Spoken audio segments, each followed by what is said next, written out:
What is going on, everybody? And welcome to another episode of the Summit Chasers podcast. Very excited to welcome Mark Hockridge onto the show. He comes to us with a ton of experience and a ton of knowledge from moving up the ranks at IBM to running and operating small businesses as the CEO. He has great insights into business strategy, and we talk about the importance of diversifying your lead generation sources, how policies coming down the pipeline could disrupt lead aggregators and other lead generating sources in general, and overall business strategy with case studies and real life examples to boot. So please sit back, get your notebooks out, and grab maybe an avocado with some salt, something that's not very loud when you chew so you can still pay attention when you're eating, and maybe some water with lemon and cucumber. Sounds refreshing. And enjoy the show.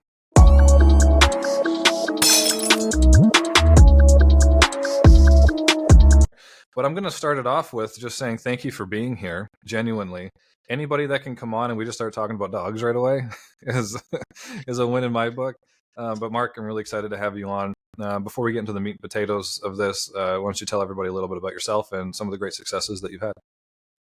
Yeah, so I'm currently the CEO of Property Radar. We help small businesses with hyperlocal lead generation to identify and connect with their next best prospect. My journey has been pretty diverse. It started with IBM, about a decade with IBM, and from there decided to start flexing my entrepreneurial muscle a little bit, or maybe developing it before flexing it. And so started a company called Customer Link in the very tail end of '99. And that business was marketing automation for small businesses. Specifically, we've started focusing on automotive service providers, so everything from small independents up to larger chains like Midas, Meineke, and Amco, things like that. And then at the tail end of that, started diversifying into other areas. Home services was kind of the next pin there. Anyway, built that business up over the course of like a 14-year run. It's a pretty long run, and ultimately sold it to Intuit. Intuit, of course, had at the time a very strong foundation, still do, in small business, but they were on the back office, right? So the accounting side. And they had a desire to break into front office and kind of have more round offering for that long tail of small business customers. And so we were an acquisition for them.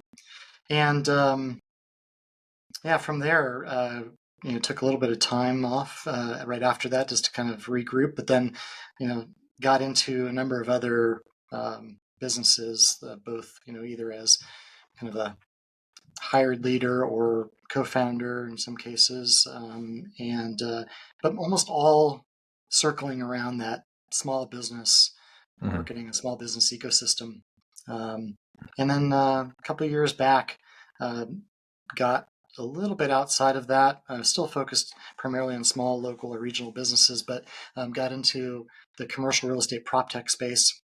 And also was doing some individual consulting for a few companies, and ultimately found myself, back in this small business ecosystem. This time, with a bit of a slant into real estate or property-centric businesses, but still with the same intention to help small businesses compete and thrive, and that's really my passion point. I was about to say, that seems to be where your passion is. You kept leading back to the small business space. Yeah. It's funny. I've often told the story about, I come from a very entrepreneurial family. Whether it be my mom and my dad, we had a coffee shop, we had a lumberyard at one point, we had, an automotive repair shop, which led to the Customer Link thing. We had on other sides of the family had, bakers and florists and you name it. And so I have this background, and I kind of have always positioned it as, well, I grew up in that entrepreneurial environment, had that entrepreneurial spirit.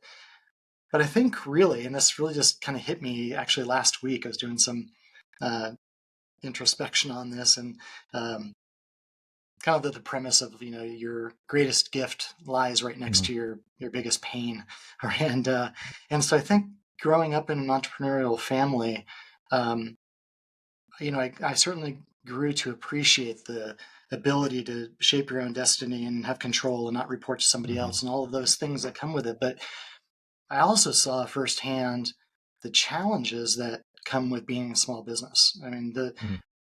not having the experience and the wherewithal to do it really well, and so the struggle that came with it, and as it manifested for me, I mean, it was always that challenge of like, what's tomorrow hold? Do we have, enough to get through? And Mm-hmm. so there was this awareness of the financial challenges and of the stress that occurs within the families and as the business owner, and so um, I think that maybe more so than just the exposure to small business was the thing that really sparked a passion for me. And so now when I think about it, and I think about the work that we did at Customer Link and other businesses along the way, it's really been about, can I make an impact on that small business? Can I help them send their kids to college? Can I help them buy their first home? I mean, these, realize these life milestones. And that really is the thing that um, gives me the most intrinsic value. And so I think that's ultimately my real driver. It's more the pain of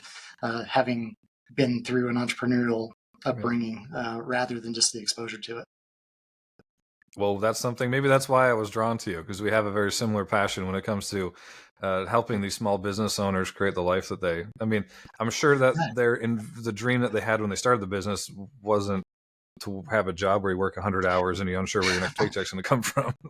Right, right, exactly. Yeah, they certainly aspired for something else, and probably also, it's always uh, sunshine and roses when you're thinking about what it could be. Once you get into it and you're living it every day, and dealing with the Yeah. real world challenges, it's a whole different thing. You find out if you really want it. You're like, nah, I kind of liked my 401k and dental and all this kind of stuff, right? I mean, I had somebody on one of our other segments, the Startup Success Series, and I asked them blatantly. I was like, what advice would you have to individuals who have, the corporate 9 to 5, and they have a problem that they want to solve or have a great idea and they want to get in and start their own business? He just like right at me. I could feel it too, even though it's through a screen. He's like, "Don't do it." I was like, "Okay, elaborate," but I see where you're going with that. But yeah, you have You to be know, very prepared for. Go ahead. me too. But I think the other side of that is it is a great way to live, and it is a great way to build Mm-hmm. wealth and build legacy. It's not easy.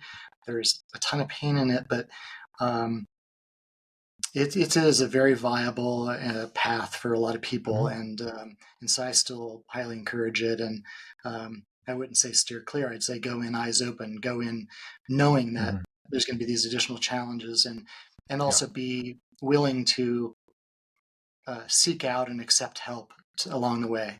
Just because you're striking out, into the wild as an entrepreneur doesn't mean you have to go it alone. Yeah. And We can aggrandize the solopreneur adage, but it's not a successful solopreneur is not doing it solo. There's probably a few mentors and people that are around them that are supporting them in doing so. Other people that have made mistakes so they can make a few less, right, right? exactly. Yeah, beautiful. Yeah, definitely. It's one of those things. I almost liken it to like go watch Lord of the Rings and then imagine that you're Frodo. And if you're willing to go through that, it's worth it. And I like what you said about legacy. And also, I mean, so much innovation in our future really rides on well, people, not us, but like people on the front lines, identifying a problem or seeing an innovation or seeing an opportunity and going out and taking advantage of it and creating it. And a lot of times that happens with the startups. It happens with the small business owners. There's a great friend of mine who was on a podcast a couple of times, Ron Nussbaum. He's a veteran. He was in the Marines. Um, and then he was in construction, noticed a lot of issues in communication between the contractor and the client and the customer. And he's like, I think I can solve this. Right. And then Yeah, he bootstrapped it. And now BuilderComs are going to be in the top 20 fastest growing tech startups in the home improvement industry. Like that's where, I mean, I'm not saying everybody that has a great idea is meant to do that, but if everybody shied away from it, then we wouldn't create the future that I think that we could. And I think a lot yeah, more of I them. totally agree with that. And the other thing, that jumps out at me as you're talking about that is that I think along my journey, at least, I've realized that you don't necessarily have to have the huge innovative idea. It doesn't No. have to be the world changing. It just maybe you're able to do it better, or you're able to do it with more specificity, more local customization, or whatever that thing is that Mhm. Yep. differentiates you. And quite honestly, having a boring business may be a better strategy in a lot of cases than Mhm. trying to chase the shiny object.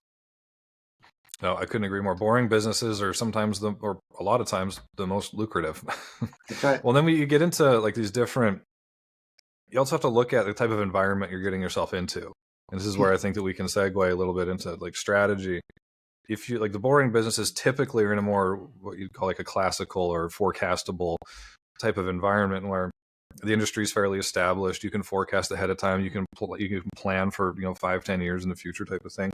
But then there's individuals who get it, like especially in the tech space, they get into it and like you plan 10 years. You can have a nice like I'd like to be here in 10 years. I'd like to make an exit or IPO or whatever it is in 10 years. But it's not. You got to plan like even a quarter ahead of time because things change so fast, Yeah. and the bulk of your strategy is around experimenting at that point. So just understanding kind of what environment you're getting into as well. But one thing that I kind of wanted to start it off here, I think it'd be a good segue into kind of organically get into some other topics, is around how you get your lead generation. There's so many things that change all the time. And it's not just even policy and technology, it's just buying habits of the people. The market psychography adjusts over time. When new things come out, it's the way they shop changes. They become Yeah. privy to things a lot quicker because information is so much more readily available. So what would your advice to a small business owner when they have they've almost, I don't want to say mastered because you can't really truly master a lead generation um, avenue or discipline, but let's say they rely heavily on one. What would your advice be to them to why they should diversify, and then how do they diversify when they've been so focused on just one source? Yeah, that's a great point and question. I think, I mean, first I would say that more often than not, from my vantage point, people haven't even mastered the one. I see people struggle with the concept and execution of lead generation. It's often very foreign, especially to a small business. And you think about think about my dad who started an automotive repair business. He did that because he loves cars. He's exceptionally gifted at troubleshooting and working with his hands and understanding systems, and also really good at interacting with customers. He was exceptional at being empathetic and being helpful, but he didn't really understand the first thing about how to go generate new leads and interest for the business. Um, it was really a fear point, and I think this is one of the things I've seen so many times, just over and over again with small businesses that, and even in big business, but is that you don't have certainty of how to do it and how to do it well, and there's always this anxiety around the money you're spending. Is it fruitful or not? Um, Most times they don't have good measurement systems in place, and so it's kind of gut feel. They're placing a newspaper ad, they're sponsoring a little league team, and they're doing whatever these things that are coming at them are. And that's the other part: is a small business, you're inundated with all of these opportunities to participate in various marketing and advertising channels, and you don't Shiny know. object syndrome is Yeah, is really who's best at convincing you on, on a given day where to put your dollar. Um, and so anyway, I think as I look back and even currently, the thing I notice is that people just have a ton of uncertainty. There's many things they can spend their dollar on, and it all feels like a bit of a crapshoot. So I mean, I think there's that, but I also really strongly believe, as a small business, you're in the business of automotive repair, you're in the business of pest control, whatever it is, but really one of the core tenets of that is being able to stimulate interest and activity in the form of leads. And so you're in the business of lead generation, you're in the business of selling, whether you see it that way directly or not. And um, and I think that's an important lens to look through, because until you recognize that, you can be a little bit haphazard about how you go about it. So anyway, I think that's kind of where I start with this, is that I just don't see a lot of people that are really good at it. Mm-hmm. Those that are, whether they've found something that works for them, they stumbled into it, or they purposely went after something that was a good idea for them. Then, to your point, there's importance in diversifying. There's an importance in making sure you have multiple channels performing for you. And I believe for a couple reasons. I mean, one is if you're doing one channel that's working really well for you, you just don't know what's around the corner. Example, right, a topical example right now is, there are folks that have found a lot of success with TV and radio.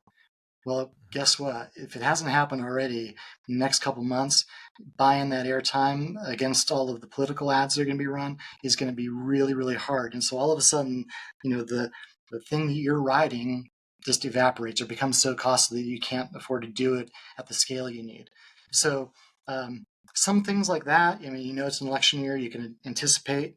But there's plenty of other things that happen that you're just not aware of, and there's regulation changes that you and I have talked about, and that can all of a sudden just dry up a channel. So you really have to have multiple paths that are working for you.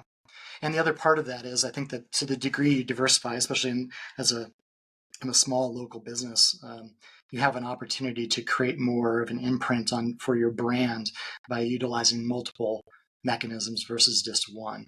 And even, I think sometimes we get so myopically focused on the lead generation component of it. Did it generate a lead? Did they then purchase? And how much revenue did I get from it?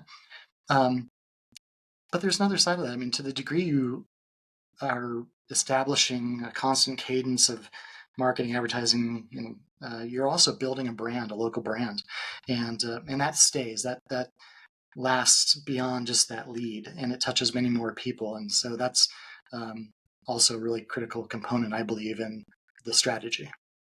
No, I think a lot of people, especially if they struggle at first to get that first lead, first customer, or the next 10, whatever it is, and they finally find the thing that at least kind of works. They can see it, at least it's green in the ROI, from an ROI standpoint. Right. Then they kind of go all in on that.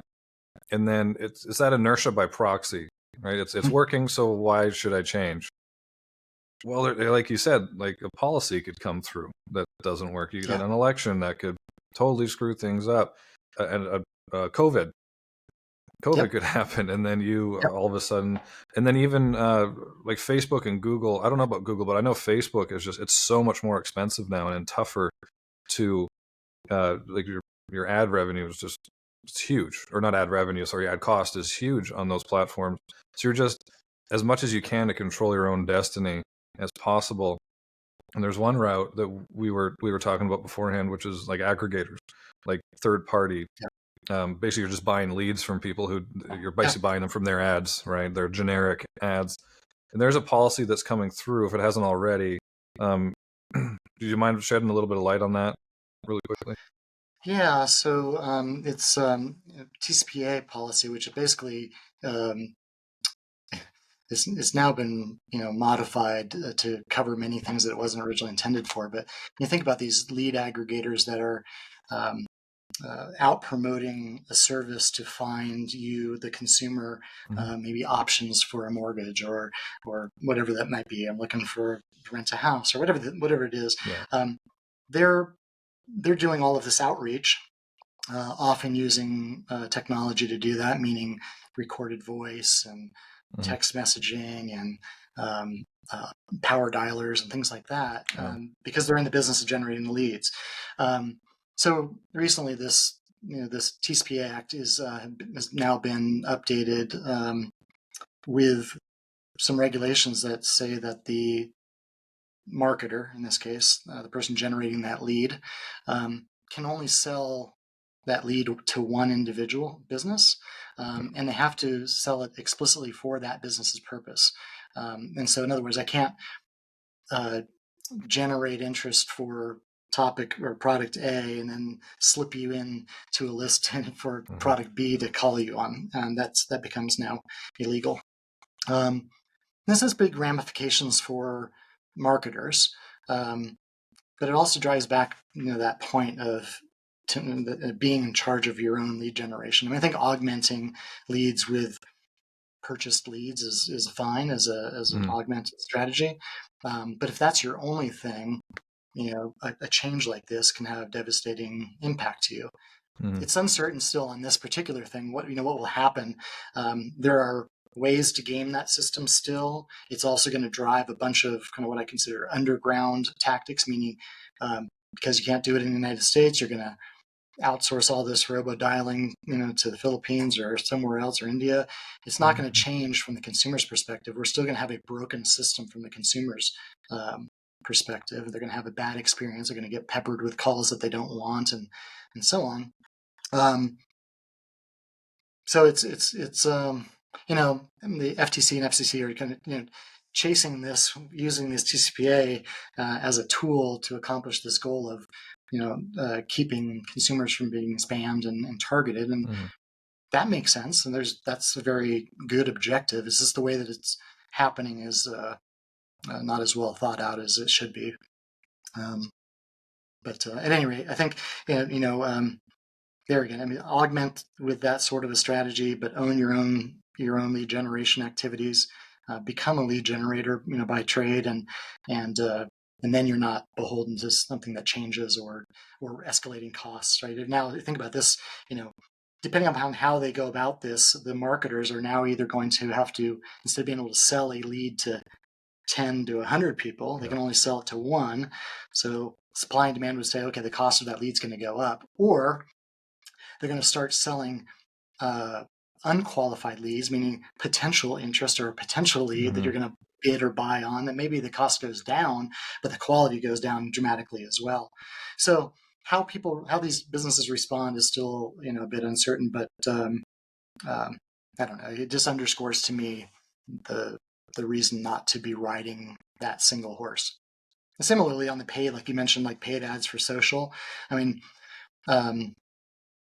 we do a lot of that, and it feels like a black box often. I mean, you pour money into it, you don't know what's going to happen. If a competitor decides that they're going to throw a bunch of money in that month and compete for the same keywords, search terms, all of a sudden your leads dry up or the cost goes way up, and so you just don't have control of that. And again, probably a necessary thing to do that, but that can't be the only thing. Don't go anywhere. This is just a really quick word for our amazing sponsors over at Koios. In a world craving customized solutions, Koios stands out by offering tailored leadership solutions. Their cutting-edge AI delves deep into personality insights that empowers leaders and business owners to adapt their approach to each team member's unique psychological profile. What's the result? A surge in motivation and productivity that traditional one-size-fits-all methods, they just can't match. But they don't just stop there. Koios crafts synergistic teams by bringing together diverse personalities, creating an environment where innovation isn't just something that's encouraged.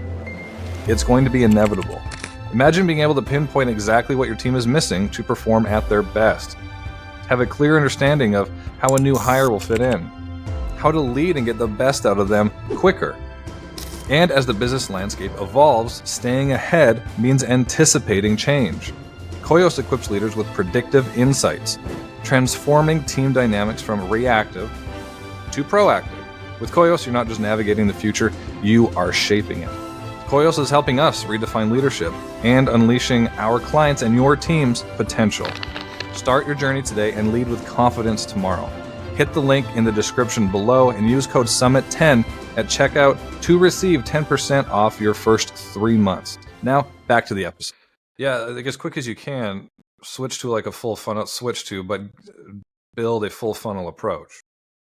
Like you should have. And I think it's when you started this conversation, I think that you don't necessarily want to just jump out and do a bunch of things, just willy-nilly trying them. I think to your point, you start with a channel, develop at least a some sense of success there before you then stack on the next one. And to me, it's kind of a stair step. Like you start maybe, just for argument's sake, we start with paid ads. You develop the routine, the process, the controls around how to optimize those. And when you've achieved a certain a benchmark of success, and usually that's around kind of your acquisition cost, per lead or against lifetime value, then move to the next rung and layer on now a new strategy. Maybe that's a direct mail strategy, or it's email, or whatever that might be.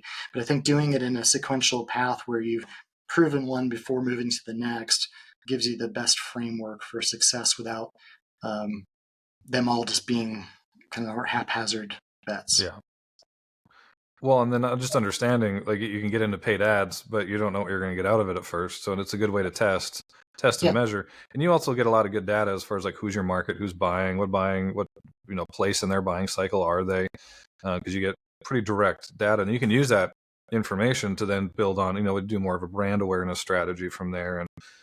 But I mean, when it comes down to it, not all the time, but a lot of it is just be really good at what you do too, and get referrals, right? That's really what, in the end of the day, that's what's going to build your brand, especially these days when everybody, like we said, everybody's so privy to information. You can there's 3,000 different review sites to get 3,000 reviews on somebody.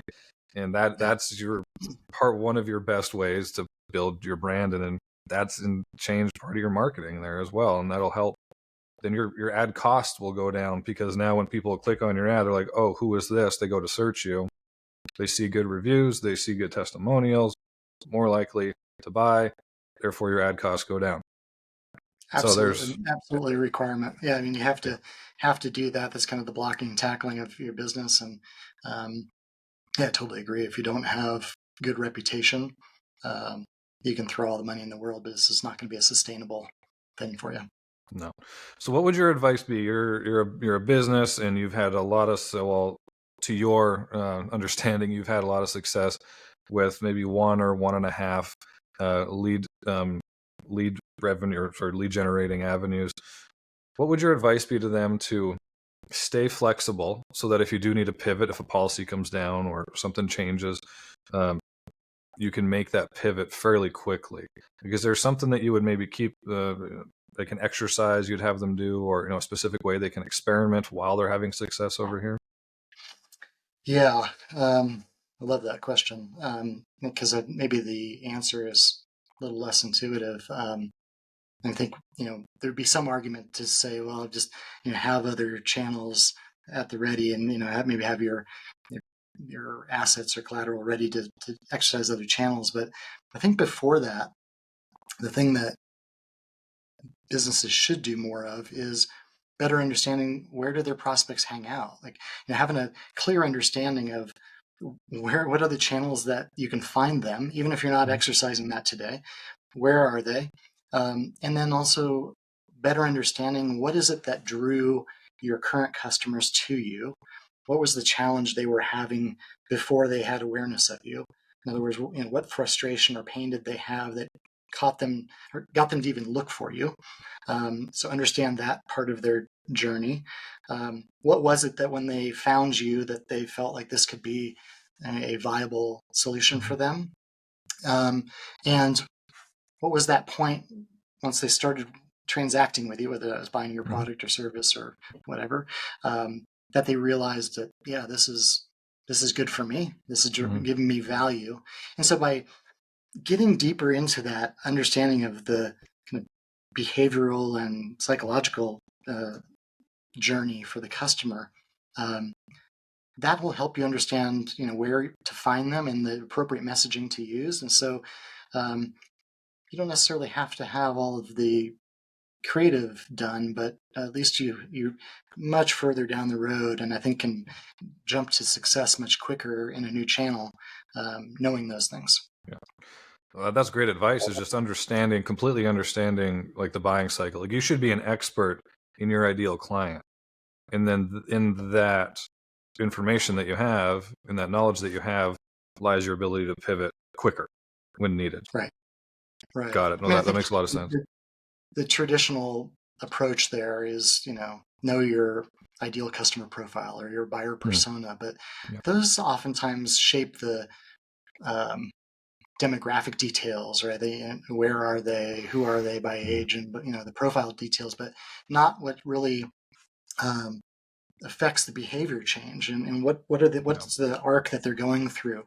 That's the piece I think that is almost always missing, is that Yeah. understanding. There's I feel like the there's almost psychography. always an assumption around it, and that what I've seen a lot in small business in particular is that oftentimes you put out this picture of yourself as the ICP, right? You Yeah. assume that, well, I would be drawn to this business, and therefore all guys in their 50s with a family of my, it just doesn't work that way. I had Hmm. some, years ago at the Customer Link experience, one of the cool things that we had was we had a direct tie to the transactional details of every one of our customers. So every night we got all of their transaction details. And so we could map, who came in most often, who were the highest profit clients, and so on. Hmm. And then we were able to use demographic data that we had to start appending that to the person. So we could say, geez, actually, so a business would say, oh, we do really well with soccer moms. That's our target. Hmm. And through data, I'd be able to say, no, actually, it's not. I mean, they're good, but they're not near your best customer. Your best customer, it looks like this. And Hmm. so it's a common trap for us to, I think, mirror ourselves or mirror our own opinions and use that as the benchmark. And oftentimes it's wrong. Oh, absolutely. There's a great case study of that exact thing, and it's Segway. You remember the Segways?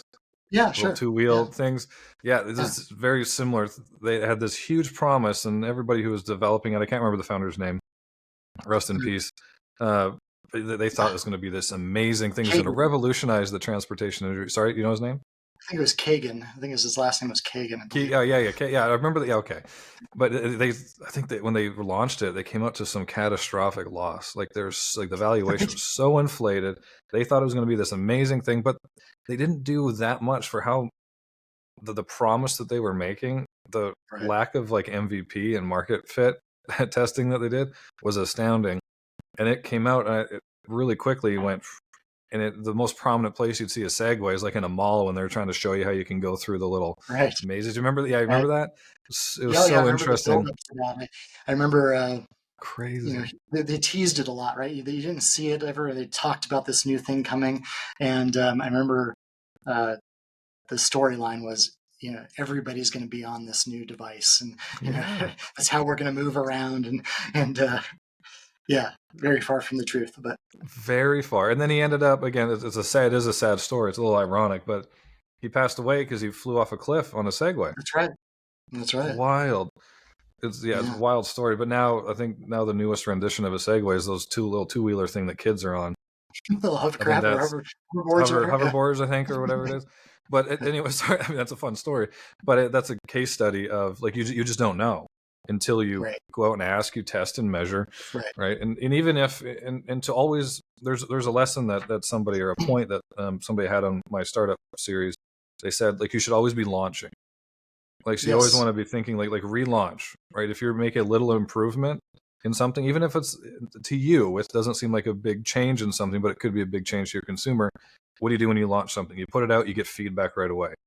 Find out what they think of it. Is again, it might not even be a good fit for your current market, but it is over here. So now, okay, I guess we can start to market over here now too. But you also, to your point too, your market could shift. Like the psychography of your market could shift depending on what, especially if you're like in insurance or like in real estate as well. Like those types of the industry itself doesn't change hugely. Like there's policies and that kind of stuff that'll change obviously, but it's still fairly predictable. But the psychography of your like Yeah. your the psychography changes from generation to generation. This generation is more likely to be buying houses right now. That's different psychography than this generation. Like it's different. Like you should always be testing and measuring and seeing who you're catering to and who likes your product and who doesn't like your product or service. Yeah. And I think Jeff Walker kind of popularized that always be launching. He has that product launch formula. And I mean, at its core, it's kind of the basic blocking and tackling. It's Yeah. understanding your clients, understanding your value proposition and being able to articulate that and creating lead generation funnels. I mean, that's there's a lot to that program, but that's really the basis of it. Yeah, I like that mindset. Like you're always launching. Like it's just exactly. it emphasizes the intentionality behind it, right? And I like that. I like that aspect of it because you're telling the team, all right, we're launching this. Like it's like a 1 megabyte change to our software. It's like, well, we're launching it. We're going to get feedback, and this is the process, right? So no, I like that mindset of it. So okay, so we're onto the lead generation, the marketing, and we want to be able to pivot. In order to pivot, we need to be able to really have a good hold on who the psychography and demographic of our customer is. When you're just starting out, what would be like if you don't even know what your lead, where your leads are coming from? How do you do those tests? So again, there's so many different options, and we talked about shiny object syndrome, right? There's so much out there. Where would you suggest that they start? And again, this would be different from industry to industry, maybe a little bit, but for the most part, where would you start if you're okay? We need to get leads in. Where do I start? I think that you can start from two perspectives, at least. I mean, one would be this would be the time when you do go off some intuition, right? You believe you understand the problem that you're solving with your business, your service or product, and so generating a hypothesis and pursuing that and then testing against it and seeing what really happens. Who do you really draw in? That would be one. The other is most businesses are not coming up with a brand new novel idea. And so there's the ability to look to your sides and look at competitors and see who are they drawing, where are they drawing them from, and use that as a kind of a first stepping stone. The fact that they're already in business and they're surviving at the very least, if not thriving, gives you an indication that they're able to draw in customers. So that there's a lot to be learned from doing that. I think the caution would be don't just follow them, right? Don't copy it entirely, but understand where they're finding success and where they aren't, and then apply your own value proposition to that.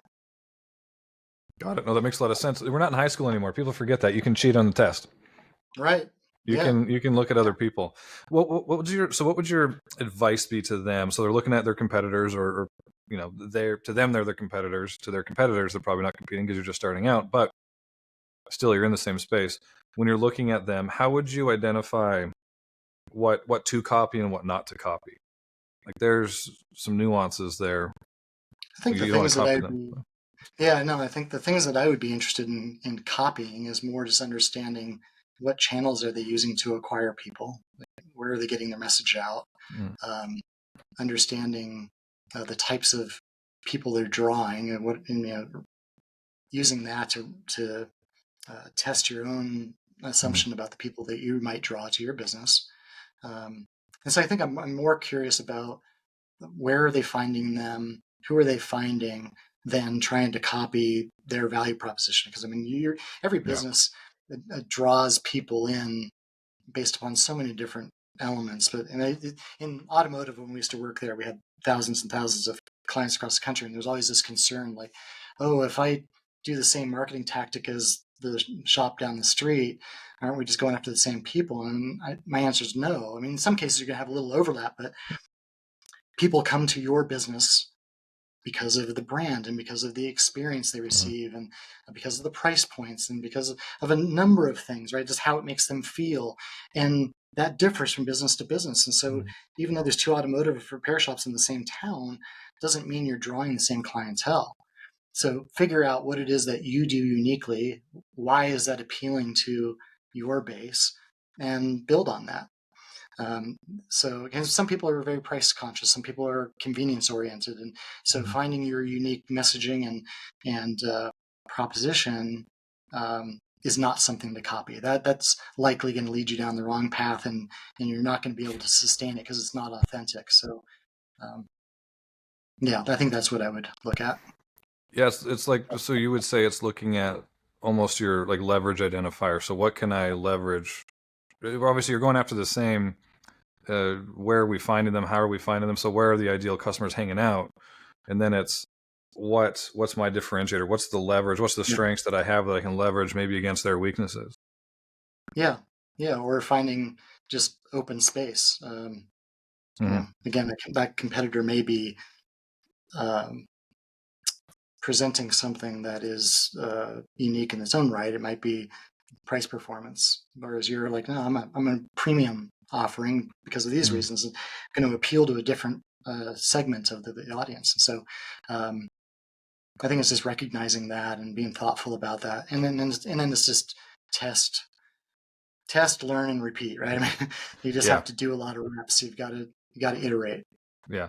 You can listen to all the stuff we're saying right now, but the best thing to do is test and measure. That'll you'll Yeah. find out exactly what's working, right? Well, I think Yep. that's a good testament too, because like a lot of businesses, they're scared to niche down any more than they already have. But I mean, if you look at your direct competitors, especially if they're close demographically, going after similar client or customer pools, I mean, you might want to your point, niche down even more if they're more on the Yeah. price point. You don't want to compete. You don't never want to get into a price war with anybody because then your commodity profits go Yeah. down. Neither Yeah. all of you are screwed, and then there's no competition, and then the market sucks. Right? It's Yeah. just it's not. You don't want to do that. So you can pivot until your point. Like, okay, our niche is this type of person. Like if you're in the automotive industry, maybe they're over here. They're focused more on just like family vehicles or whatever. Right. I'm not in the industry, so I'm just throwing stuff out there right now. But family vehicles, and then you're over here. Maybe you're more in like the performance side of things, or more luxury, or specific. Like I'm a Jeep guy now, apparently. Like, and there's car places, automotive upgrade places that only do Jeeps. Like that's pretty niche, and it's pretty Right. cool too. The stuff you can do to Right. Jeeps, by the way, this is off topic, is crazy. Did not realize it, and I have to learn this wave and this whole thing. But anyways, but you can niche down and even like compare yourself to like the competitors, and then find that open space, like you said. Like, I think that's great advice, and I just think that a lot of people are scared to do that because they think, well, there's not as many people over there. Yeah, well, and I love the concept of it. I mean, it becomes very efficient in terms of both how you run the business. Catering to one specific thing, you can get very focused and effective at it. But even from a lead generation marketing perspective, far more cost efficient if you can niche down. The the thing you just have to be thoughtful of. I mean, to your point about, is it too small? Generally, it's not, but it could be. And so that's where doing a little bit of market research and validation around your assumptions uh, is helpful.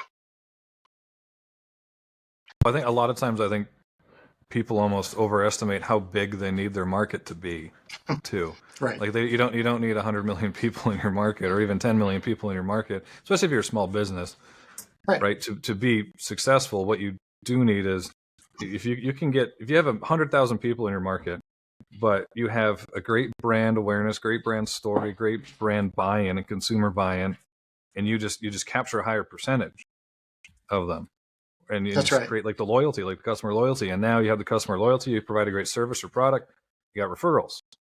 So Yes. Yeah. and then you can take that over.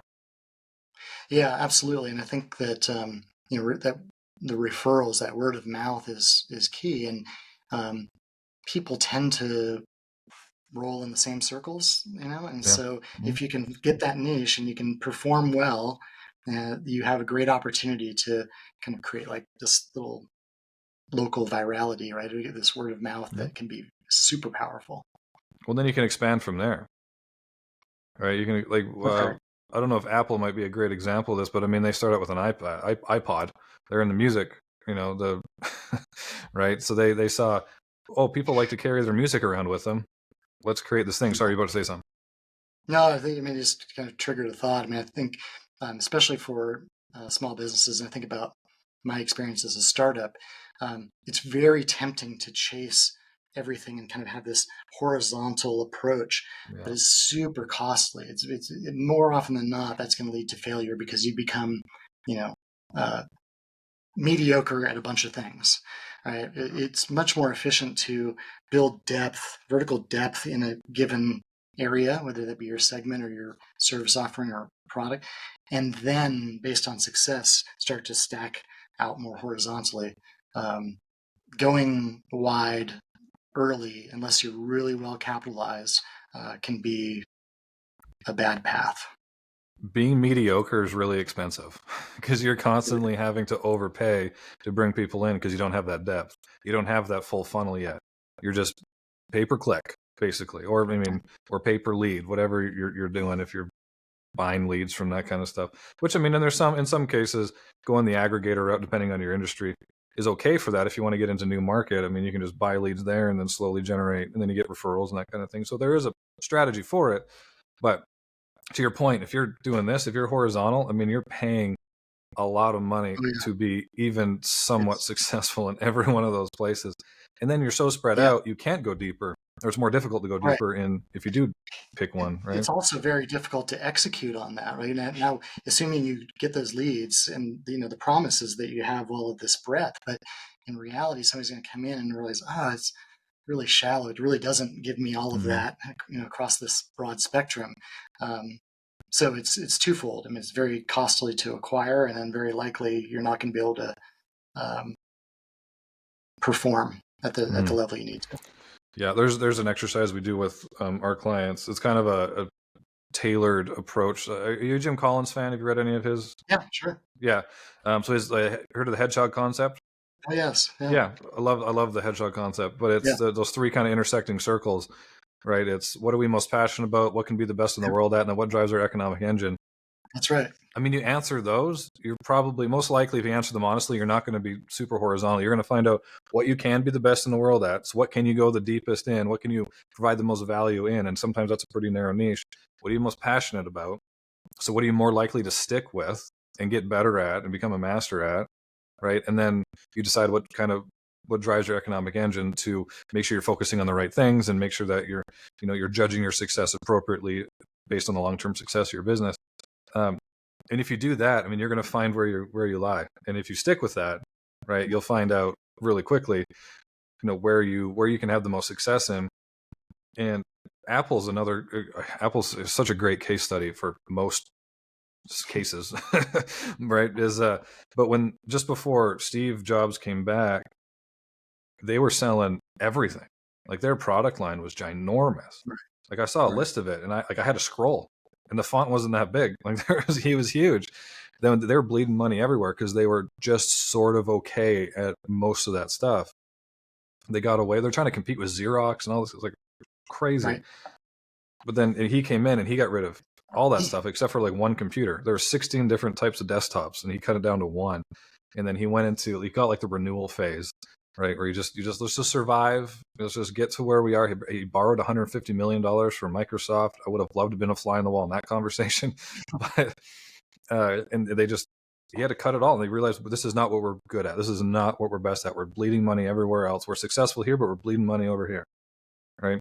So let's just focus on what we're good on and just wait for the next opportunity. And then that's what they did. And then iPod came out, and then everybody knows where Apple is now. But that's a good example of it, right? For sure. There's so many amazing stories and learnings from Apple. I think it's challenging because the same internal makeup that leads people to become entrepreneurs also is that thing that makes it very challenging for them, because we're a bunch of ideators, right? And we're dreamers, and so there's all these ideas constantly floating around, and it's also so easy to fall in love with your own ideas, right? So it feels like, I want to chase this, and I want to chase that, and it's hard to keep your focus. Jobs did that tremendously, and there's a great lesson there, but it's very difficult for the average entrepreneur. Yeah, no, we're kind of crazy. I think I said that to somebody once too. Like we're kind of to want to do this kind of to put ourselves. Again, like there's an amazing golden carrot at the end of it, like we've said, but to get there, the time in between it's rough. It's rough. It can be rough, right? But you make it as easy as possible and don't try to do everything. Right? I think it requires a lot of discipline. So as you're doing your planning work, this is another, just an aside, but something I'm passionate about is applying, concepts that big businesses already understand or have been taught to small business, and allowing them to derive the value from it. And so this concept of, having clarity around your vision for the long term and being able to then back into that, in kind of a stepwise progression, like how do we get there? But spending the time to establish a lot of clarity of what it is you want to achieve, and um, is very empowering, because then at least you have that North Star. It at least allows you to be more disciplined. Doesn't mean that you will be, but it allows you to. And then it also allows all of your employees to understand where they're headed and to have the discipline to make decisions in their day that hopefully keep you on course versus allowing you to veer off course. Yeah. Well, it makes it clear, and some people will say they'll focus on the fact that doing that makes you clear on what to do, but even more importantly, it keeps you clear on what you should say no to and not do. Like, what ideas That's should right. you just like, all right, I'm going to write that one over here. In 10 years, I might look at it again, type of thing, right? Maybe not 10 years, but you know what I mean? It's just knowing what not to do. Like, that's probably is more important than what to do in a lot of cases, especially if you're that, idea hungry entrepreneur type of thing. It's like, maybe we shouldn't be doing this. But to your point too, we actually have a client who, when they came on, they're like, I'm just so busy in the day. I'm doing 100 hours. I'm spinning my wheels. Like, I feel stuck. I hire people, then they leave, and blah blah blah. And I'm like, okay, well, like, when you started your business, where did you want this? Like, what's your vision? Like, what did you want to accomplish? She's like, I wanted a place that I wanted a business that I could pass on to my kids, and I had a good living, and I could, take vacations when I wanted to, and that kind of thing. I'm like, okay, so you didn't want like she has like 3 stores now. She has like 3 chains or 3 stores, basically what's it called? Franchise at this point. And I'm like, okay, so you're just growing for the sake of growing because that's just what you thought you were supposed to do. Like, you get stuck in this inertia of like, it's not even, you didn't even want that. Like, what do you, right? Yeah, that is a very common theme for entrepreneurs, small business people. Like, if you're not deliberate, you very well could build a business that you hate, and you're then trapped or feeling burnt out.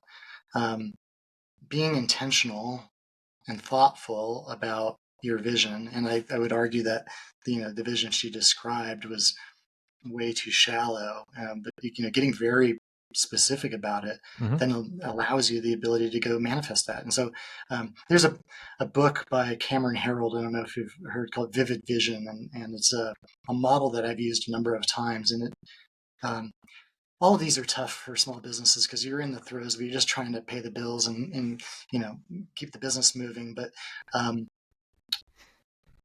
when I got turned on to this, it was actually called it's called a painted picture, as kind of the precursor to Vivid Vision. But the premise was, I took like a half day and sat in my backyard with a bunch of big pieces of poster board and paper, and just started writing down thoughts around every little piece. Like, what do I want the business to feel like when you walk into it?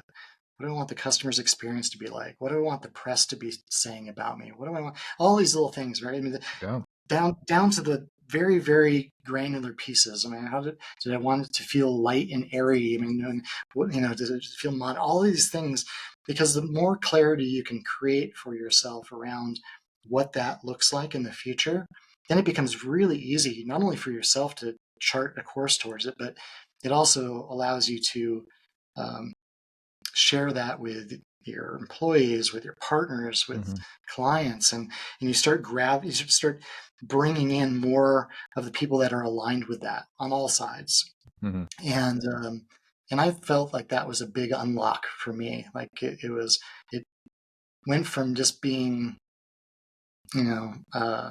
focused on trying to build more revenue or build a better business means, to being very intentional. This is what I want to achieve, and here's the time frame. And so then we could set goals, and to me that kind of became a force multiplier for me and the whole team to rally around a singular vision. So it's something that I do now consistently. I carve out the time to do it, even though it sometimes feels like it's not the most important thing. I think it really is. And so anyway, that's key. Getting clarity. No, well, that's huge, because then you start asking different questions, right? So if she had done that type of exercise beforehand, she would have been much more clear in what she wanted to do. So instead of, okay, we need to increase revenue, we wouldn't have, okay, let's just open another store, right? Because growth Right. doesn't mean more profit. It just means more stores, right? It's just, Yeah. right? Be more headache. Who knows? More, Yeah. well, yeah, that's what I was going to say, but I was trying to keep it positive, but you're right. There's more headache. It's more possibilities of things going wrong. You're more disattached from, you can't be in both places at once. But she wouldn't have asked, okay, I need to get bigger. How do I open another store? She would have said, okay, how can it be more efficient, profitable in my Right. current location, right? Right. So you gotta start asking different questions, and you're solving different Right. problems. Yeah, absolutely. Yeah, it's just easy. It's very easy just to kind of be on the treadmill and doing Mm-hmm. what feels like the right thing, but without any intention around it. Um, yeah, that can also often lead you in a bad spot. Yeah. Well, I mean, exactly. Because then she can go Google, or somebody can go Google, how do I grow my brick and mortar business? And then the first thing that come up, it could be like, open more stores. It's like, oh, okay. But if you're not clear, and also that's I think an important thing, don't do that. First of all, don't just Google your business advice. Find a mentor, right? To our Yeah, point earlier, find somebody yeah, who can be on your side that's been there before, has the knowledge, has the experience, and ask to get their counsel. But first, before you can do that, and if they're good, they will help you get clear on what type of business you yes. want, what's your vision, and that kind of thing. But ideally, do that before the inception of it, right? So you're much more So clear. so important. Um, I love mentors and coaches and peer groups. I thrive on that, Mm-hmm. and I found that to be probably the most powerful tool that I've had in my journey, at least. Okay. Being able to go is the other thing about a small business or an entrepreneur is it's very lonely. Right? You often can't talk as openly as you'd like, with your employees. You can't maybe even do it with your spouse because Mm-hmm. sensitivities around it, and if you have investors, it's hard to do it there because they have an expectation, and Right. so it can be this lonely spot. And so having a mentor, having a coach, or a peer group where you can go and be vulnerable and share experiences and leverage the collective genius of a group is game changing, I think.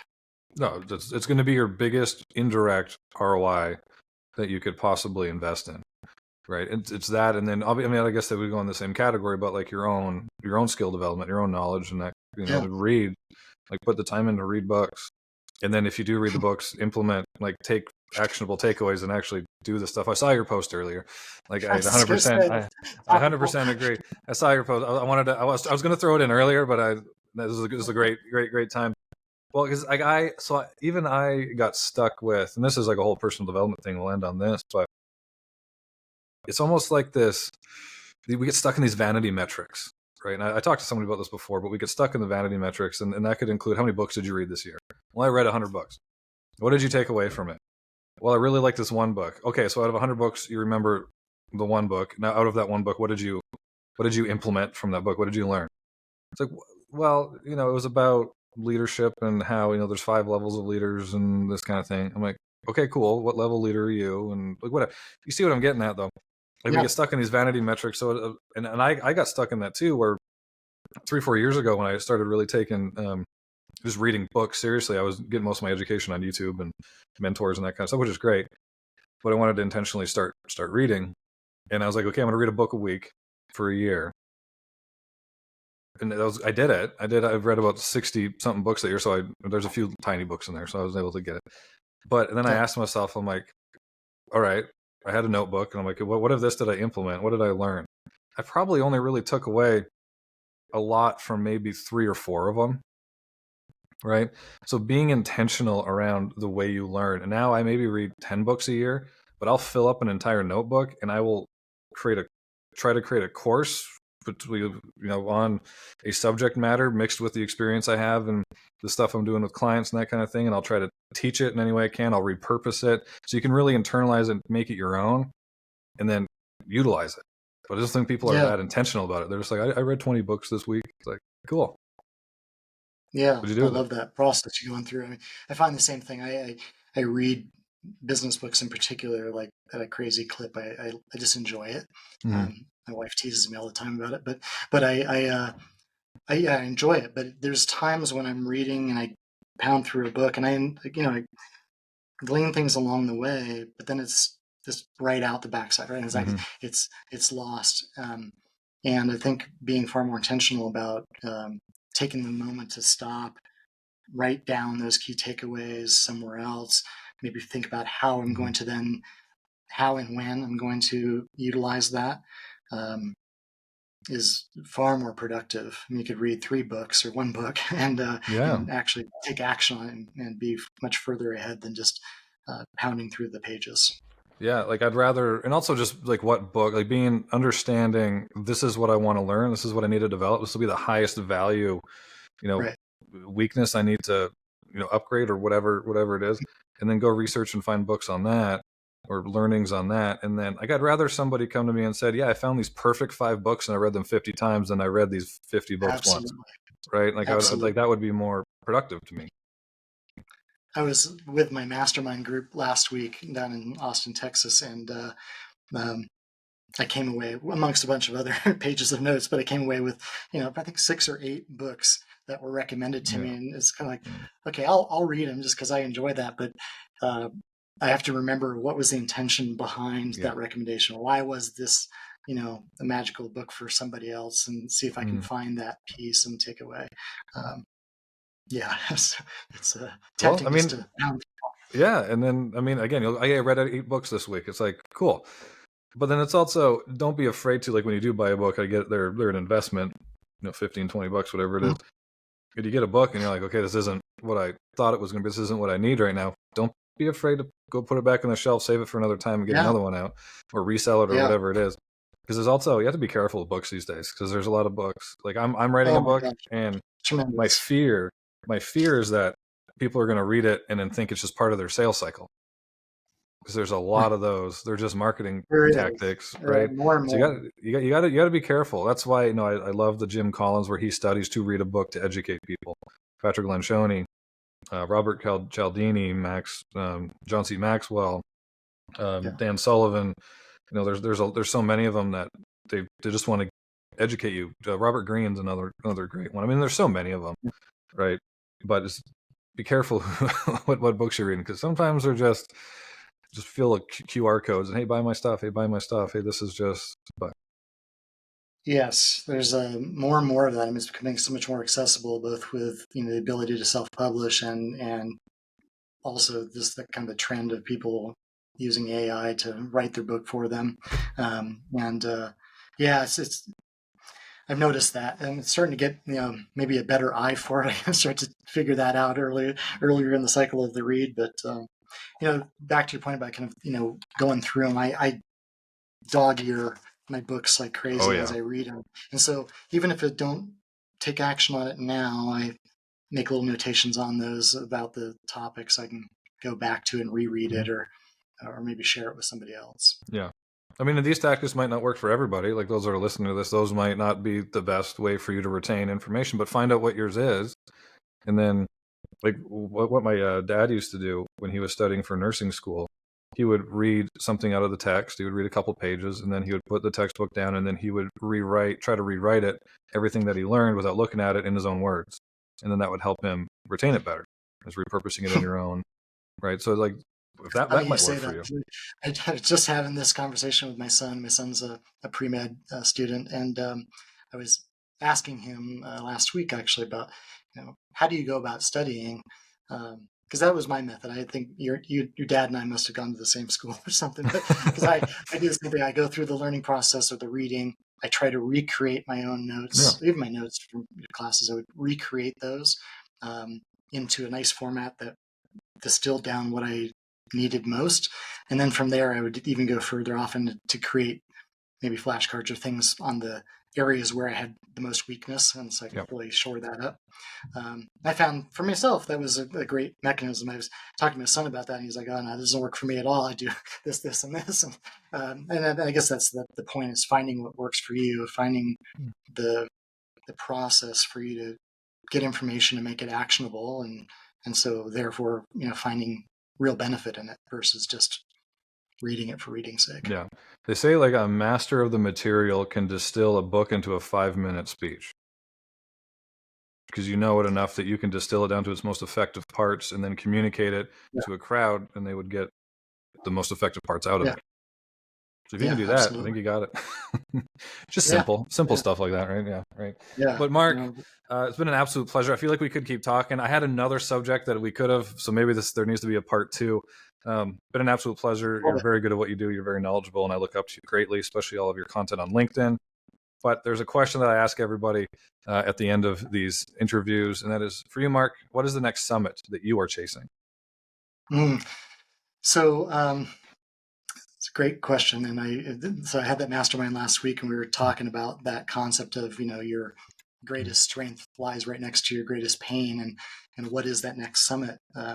He used a mountain analogy, but I think I'm getting more clarity that it really is that experience that I shared earlier about experiencing the entrepreneurial lifestyle and challenges, and being hyper motivated to help people find success in it. And so my next summit is going deeper on the things that I have been doing over the last 20 plus years, and really leaning in to help small businesses compete and win. I think at the end of the day, small businesses, despite being engines of our economy, we all know that, but beyond that, I believe they're the glue of our cultures and our local societies, and I want to leave an imprint there. I want to at least help influence people to be successful.